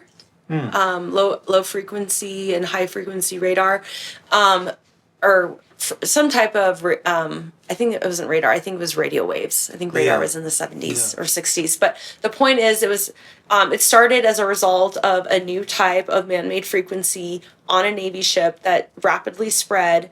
And there's like, I forgot the exact reason why they ended up calling it the Spanish flu, but it's just funny because it didn't even start in Spain. No one's ever been like, you're racist for calling it the Spanish flu. Right. You know? Right. Because, Totally. but why? Because like the Spanish people are considered like Westerners, and so it's only racist if you call a non-Westerner name. And so that's again an opportunity for people to think of like, why is there hypocrisy in this? And dig deeper into why they think that, the things they think. And sometimes there's a good reason, and other times they realize it's like, actually no, it's like it's a new order, a higher order of racism that I'm actually experiencing that I was like subject to, and now I'm going to clear myself of that. You know, it really depends on this situation, but you know, there's so much hypocrisy these days, and There's a lot of hypocrisy. you know, a lot of people talk about cultural appropriation, and there is a lot of cultural appropriation, but some things that, you know, the nations themselves of the culture don't consider it appropriation. Right, it's just right. like a white, like Western, you know, educated lens, you know, pushing it on them. And then you see like, you know, like like there's a lot of gender appropriation that happens these days that nobody second guesses. You know, like Interesting, yeah. I have no qualms with like a grown man or woman like changing their gender or dressing differently. I mean, there's a whole history of in Advaita Vedantism is like men dressing like women, a certain like sects of men in India dressing like women to get like closer to their like hermaphroditic androgynous being, you know, or their anima, you know, versus like their anima, like my animus. Like I feel like I'm very balanced with masculine identity, but like there's, you know, a lot of men that are, you know, all of a sudden they put on a pink dress and, you know, demand that they be called a female. And if, you know, we don't obey to that, then, you know, and use, you know, the women's locker room. And if we don't obey to that, like we're, you know, we're sexist. But like there, again, like there's, you know, someone could consider that gender appropriation and nobody does. Nobody speaks out about that because it's not what is being magnified in the media and in the institutions, you know? Right. And it's like, we should always, we should always question whenever there's any type of agenda, you know? And again, like adults should be able to do whatever they want to do.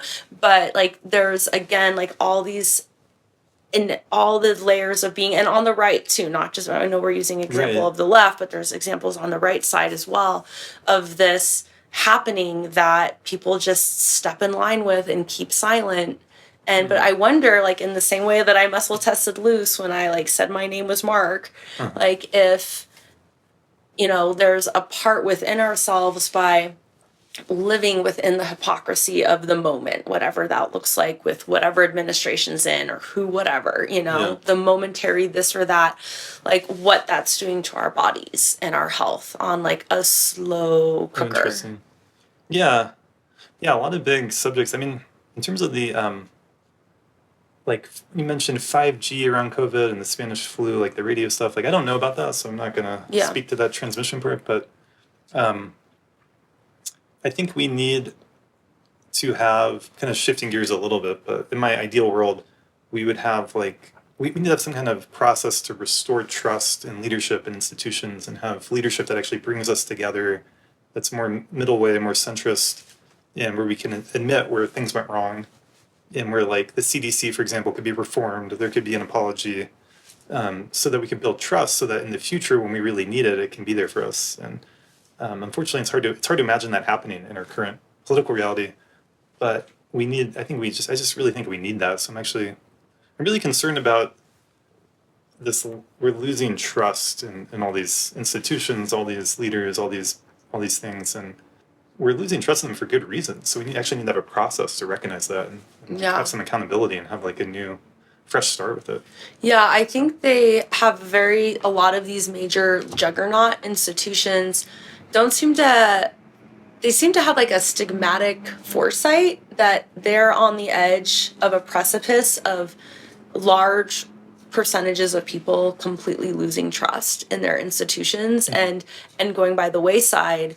And, from a systems thinking perspective, and of course this is a top down top situation, but you can have a factory or an institution and every single thing in there remains exactly the same. The people are the same, the machines are the same, everything about it is the same, but all you change is the purpose. You just change just the purpose. It's like a non-physical thing, and the entire factory or the entire institution is completely transformed. So if we could get, the people who have a propensity towards, their constitutional types have a propensity towards being like psychopaths and narcissists, to maybe release their stronghold of these institutions, or at least release their allegiance to various organizations that they feel blackmailed by, or whatever their reasons are for why they do the things they do. Maybe it's parasites. Then we can get, people in there that truly want to change and transform and truly care about, care about humanity. Yeah. And then we could completely transform everything. It's so simple, yet so difficult. So simple. Real quick, what is your sense of RFK? And Yeah. So I really like Bobby. I paid attention to him a little more before he got into this current institution. I've been a big fan of Children's Health Defense for about 10 years maybe. And all of the work he's done, for children, for the environment, the litigation, real change happening through the very cumbersome Byzantine court system that, a lot of us really don't even want to take a look at because there's so much, it's such a layered Babylonian stronghold, the court system itself. But he's done a lot of great work, and I think he truly means well. I predicted that I was like, I'd love for him to be president, but at the same time, I also noticed that there might not be the man for that particular position based off of certain blackmailings from certain groups, foreign agencies. That could come about. And in his case, I don't know the scenario too well, but I've heard it secondhand through a cousin who knew his ex-wife or this or that, there's things that, just like when Russell Brand was called out for you took advantage of this woman. He's like, I called myself out on that shit decades ago. If people were to just own their foibles from the past. Right.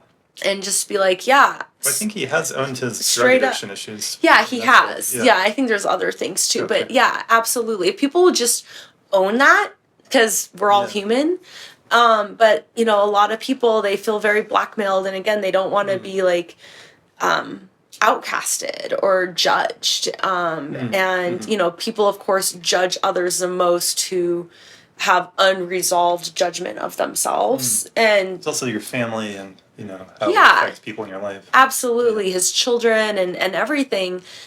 He seems to be making some shifts within the Food and Drug Administration, not nearly as much as I had hoped. But again, he's up against a juggernautic system that also isn't going to necessarily want to cooperate.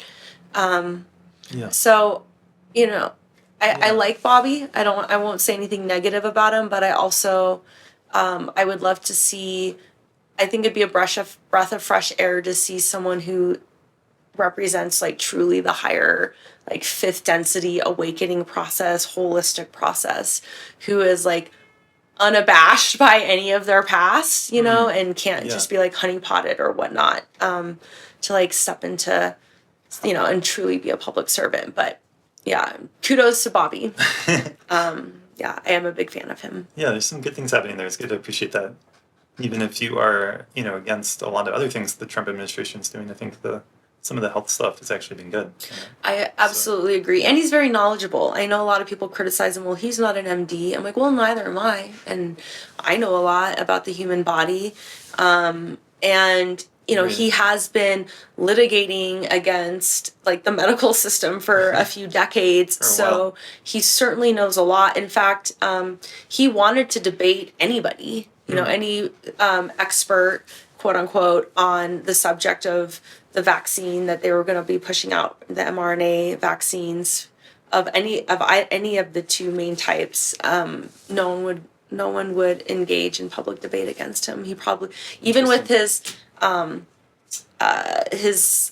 dystonia, I think that's what it's called. His voice issue? Yeah, even with his voice issue, he would have slayed that debate. Oh, yeah? Yeah, that's my opinion. I would have. I'm a fan of like honest debates, so it's too bad we didn't get to see that. Yeah, I love a good debate, you know, and that's something that people have started to be afraid of, you know, and that's something that we can, like, you know, regardless of what you think about him, like someone like Charlie Kirk, anyone who's willing to go up against somebody and have a debate, I mean, that's how we learn the most. And not only as observers, but people within the debate, like, learn about themselves and their own theories and, like, whether or not they truly hold. I remember there was this moment in high school in one of my debate classes, and, you know, our homework was to, like, have a side, and then we were, like, chosen to, like, go up against whoever, like, chose the other side, and we were going to debate. And on the day we showed up to debate, the teacher was like, okay, you're now going to debate the opposite of what you thought you were going to debate. And so I showed up, you know, ready to discuss why I don't agree with affirmative action. And that was my opinion at the time, still is. But I was now forced to debate why I was a proponent of affirmative action. That's great. And I knew the insides and outs so well of my opinion because I went into it without an identity allegiance to something. I looked into the subject and then came up with an opinion after I did the research. I wasn't like, I'm going into this because my parents think this or whatever, you know? Yeah. And I slayed it because I can't remember who I debated, but she had no idea what to say. She like hadn't looked into the other side. I'm like, well, how can you even have an opinion on your side if you don't know what the opinion is of the other side? I was like flabbergasted of like, did you do any of your homework? Like, you have a lot of knowledge around legal law stuff. There's a whole other big subject, right? I have a fair amount. Yeah. I'm not formally educated in it other than like some high school and college classes. Okay. My father was a constitutional rights and criminal defense attorney, so I got some of it from him. But I did, I have delved in like extensively into the different like jurisdictions and the legal fictions and straw man and how the court and banking system have basically usurped our entire planet in this very advanced Ponzi scheme that like infiltrates eventually to like up into the IMF. So I have familiarity. I luckily have not needed to self-represent sui juris. I've chosen not to take the, you know, unalienable national alien sort of route. That's not for me. I don't like fighting systems. I try to be more of an alchemist. So I've done a little bit with a private irrevocable express trust. But otherwise, I try to follow more in line with alchemizing and transmuting versus like rubbing up against, because I feel like when we take that approach in life, we're constantly going to be introduced to a higher level of something to push up against. And kudos to all the people that have that bandwidth and energy, but it's not for me. Yeah. Good. Well, thank you so much for being on the podcast. Yeah, thank you, Julian. That was a great conversation. Went to many places together. Yeah, thank you.